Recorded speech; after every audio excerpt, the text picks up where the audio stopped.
Welcome back ناظرین. ہم بات کر رہے ہیں انٹیلیجنس ایجنسیاں بلوچستان اور قانون کی حکمرانی پر. بریک پہ جانے سے پہلے بریگیڈیئر شوکت قادر صاحب نے کہا کہ قانون تو بالکل لاگو ہے. حکومت نے ایک کمیشن بھی بنایا مسنگ پرسنز کی بازیابی کے لیے، اور اس کمیشن کے سامنے انٹیلیجنس ایجنسیز کی کیا کارکردگی تھی، اس کے بارے میں بتا رہے ہیں ہمارے رپورٹر فرخ فیاض. آئیے دیکھتے ہیں. ہم نے اپنی طرف سے ہر ممکن طریقے سے ایجنسیوں کے نمائندوں کو منانے کی کوشش کی اور یہ سمجھایا کہ غیر معینہ مدتوں کے لیے اس قسم کی غیر قانونی حراستیں نقصان دہ ہیں اور نہ صرف ملک کے لیے بدنامی کا بلکہ ان ایجنسیوں اور ہمارے مسلح افواج کے لیے بے عزتی کا باعث بھی ہیں، جو کسی صورت میں بھی پسندیدہ نہیں ہے. جتنی جلدی اس بات کا احساس ہو جائے ہم سب کے لیے اتنا ہی بہتر ہے. ہماری نظر سے ایک اچھی خاصی تعداد ایسے کیسز کی گزری جن میں لاپتہ افراد کو کسی بھی ایجنسی کی طرف سے حراست میں رکھنے کا اعتراف کیے بغیر خاموشی سے رہا کر دیا گیا. ایسے افراد جب کمیشن کے سامنے پیش ہوئے تو انہوں نے شاید خوف کی وجہ سے کسی ایجنسی کا نام لینے سے گریز کیا. دوسری صورت میں وہ کسی ایجنسی کا نام لینے کے قابل بھی نہیں تھے، کیونکہ انہیں مبینہ طور پر نامعلوم افراد آنکھوں پر پٹی باندھ کر لے گئے تھے اور کئی ماہ تک نامعلوم جگہ پر زیر حراست رکھنے اور تفتیش کرنے کے بعد چھوڑ دیا گیا تھا. ماں سوائے چند کیسز میں کسی بھی ایجنسی نے کبھی بھی یہ تسلیم نہیں کیا کہ انہوں نے لاپتہ افراد کو اٹھایا ہے یا وہ ان کی حراست میں ہیں. ایجنسیوں کی طرف سے عموماً ایک روایتی بیان جاری کر دیا جاتا ہے کہ انہوں نے متعلقہ شخص کو نہ تو کبھی گرفتار کیا ہے اور نہ ہی وہ ان کی حراست میں ہے. تاہم اکثر متعلقہ شخص کے خاندان کے افراد اور عینی شاہدین حلفیہ طور پر ان ایجنسیوں کے ملوث ہونے پر زور دیتے ہیں. اگرچہ ان ایجنسیوں کے نمائندے کمیشن کے اجلاسوں میں شرکت کرتے رہے اور اس میں کوئی شک نہیں کہ ان کی مدد سے کچھ لاپتہ افراد ملے بھی، تاہم مجموعی طور پر ان کا تعاون ناکافی اور ہماری توقعات کے مطابق نہیں رہا. یہ دیکھنے میں آیا ہے کہ مقامی پولیس اور کچھ کیسز میں ایلیٹ پولیس نے لوگوں کو ان کے گھروں اور کام کی جگہوں سے اٹھانے میں خفیہ ایجنسیوں کی مدد کی، جو کہ ظاہر ہے ان کے دائرہ کار سے باہر ہے. ہمارے مشاہدے میں آیا ہے کہ فوجی خفیہ ایجنسیاں یہ بات تسلیم کرنے سے ہچکچاتی ہیں کہ لاپتہ افراد کے معاملے میں ان کا کوئی کردار ہے. یہ تھے ہمارے نمائندے فرخ فیاض، جو جبرن گمشدگی پر انکوائری کمیشن جس میں جسٹس کمال منصور عالم چیئرمین تھے، جسٹس فضل الرحمان اور جسٹس ناصرہ اقبال، اس کے کچھ اقتباسات آپ کو اردو میں بتا رہے تھے. انیس جیلانی صاحب، آئین پاکستان کے اندر کوئی ایسے قوانین موجود ہیں جس میں کہ لوگوں کو اریسٹ یا ڈیٹینشن کے بارے میں کچھ ریگولیٹ کرتا ہو یا کوئی بات بتاتے ہوں؟ بالکل ہے. آرٹیکل 9 اور 10 ہیں آپ کے، اور جو یہ کہتے ہیں کہ اگر کوئی بھی شخص جو ہے پاکستان میں وہ گرفتار ہوتا ہے تو اس کو 24 گھنٹے کے اندر اندر آپ نے عدالت کے سامنے پیش کر رہے ہیں.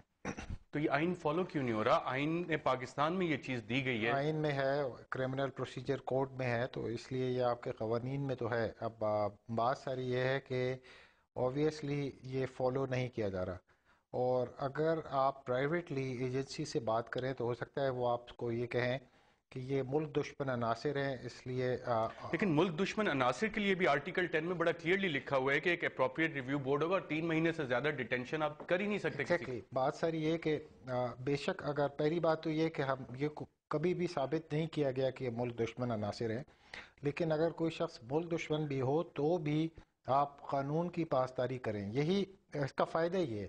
دیکھیں، خاص طور پہ یہ جو پروویژنز ہیں کہ آپ کسی کو 24 گھنٹے کے اندر عدالت کے سامنے پیش کریں، یہ تو گرفتاری کے بعد ہی عمل میں آتا ہے.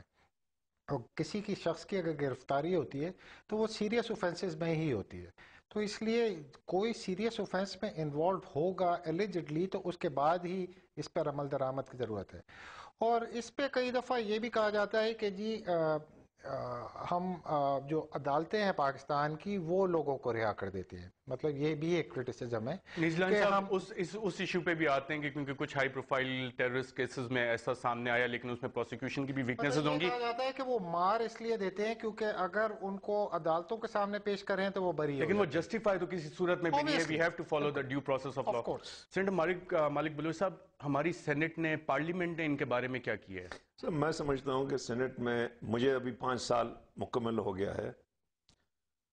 نے کافی اس پہ ڈیبیٹ کی ہے. میں آپ کے توسط سے یہ ایک حقیقت ہے کہ لوگ مارے جا رہے ہیں اور لوگوں کو ایجنسی اٹھا کے لے جا رہا ہے اور مارا جا رہا ہے اور چھوڑا بھی جا رہا ہے بہت سے لوگ. یہ حقیقت ہے، اس میں نہیں کنفیوز نہیں ہوں. میں سمجھتا ہوں کہ اس وقت میں آپ کے توسط سے اسلام آباد کے جو ذمہ دار ہیں یا جو بلوچ ملیٹنٹ ہے ان سے اپیل کرتا ہوں کہ بلوچستان برباد ہے، ہماری یونیورسٹیز برباد ہیں، ہر گھر میں ماتم ہے، ہماری اکانومی برباد ہے، ہمارے لائن آرڈر برباد ہے. اس وقت you can't imagine 60 to 70% poverty line وہ آ گیا ہے بلوچستان میں. ڈیرہ بگٹی میں اس وقت دنیا کے جو ہے نا جو پاورٹی لائن کو 82% وہ ڈسٹرکٹ جو پاکستان کو جو ہے نا گزشتہ 30 سالوں سے سستی انرجی دے رہا تھا، وہاں کے لوگوں کا حال یہ ہے.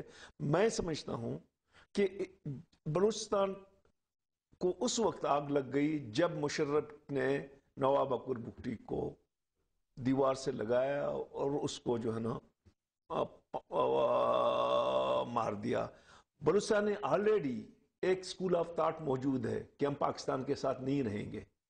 اس سکول آف تھاٹس میں یقیناً جو ہے نا اس کو مزید جو ہے نا وہ ملا کے جی نہیں ہم یہاں پہ ٹھیک نہیں ہو سکتے ہیں.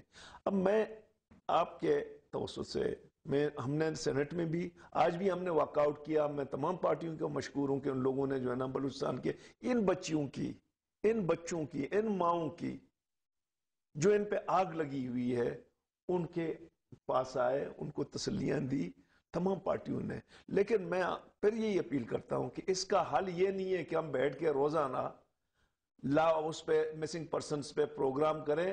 ہمیں اس مسئلے کو ڈائیلاگ پہ لے جانا ہے.